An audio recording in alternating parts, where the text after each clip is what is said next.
আমার ব্যক্তিগত জীবন হোক, আমার পারিবারিক জীবন হোক, আমার রাষ্ট্রীয় জীবন হোক, আমার সামাজিক জীবন হোক, আমাদের অর্থনীতি হোক, আমাদের শিক্ষা সংস্কৃতি হোক, সব কিছুর উৎস কোরআন বানাতে হবে।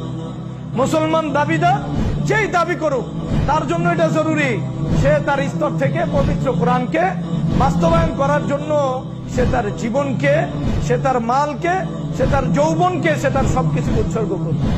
এটা হলো পবিত্র কোরআনের দাবি। আমার রাষ্ট্র যদি আমি নিজেদেরকে মুসলমান দাবি করি, তাহলে এই রাষ্ট্র কোরআন অনুযায়ী চলতে হবে। যদি আমরা নিজেদেরকে মুসলমান দাবি করি, তাহলে আমাদের অর্থনীতি কোরআন অনুযায়ী চলতে হবে। কোরআন আমাদের অর্থনীতির উৎস হতে হবে। কোরআনের সাথে আমাদের যোগসূত্র হলো আমাদের যে কোনো জীবনের যে কোনো অংশের, যে কোনো চিন্তার, যে কোনো ভাবনার, যে কোনো অবস্থানের সম্পর্ক কোরআনের সাথে আমাদের হওয়া বাধ্যতামূলক। যদি আমি নিজেদেরকে কি দাবি করি? মুসলমান দাবি করি। পবিত্র কোরআন দ্বারা আমাদের প্রত্যেকটা জীবনের অংশকে পরিচালিত করতে হবে। এটা হলো কোরআনের কথা। আল্লাহ তাআলা পবিত্র কোরআন স্পষ্ট করে বলতেছেন, আউযু বিল্লাহি মিনাশ শাইতানির রাজিম, ইন্না আনজালনা ইলাইকাল কিতাবা বিল হক লিতাহকুমা বাইনান নাসি বিমা আরাকাল্লাহ ওয়া লা তাকুল লিল খাইনিনা খাসিমা।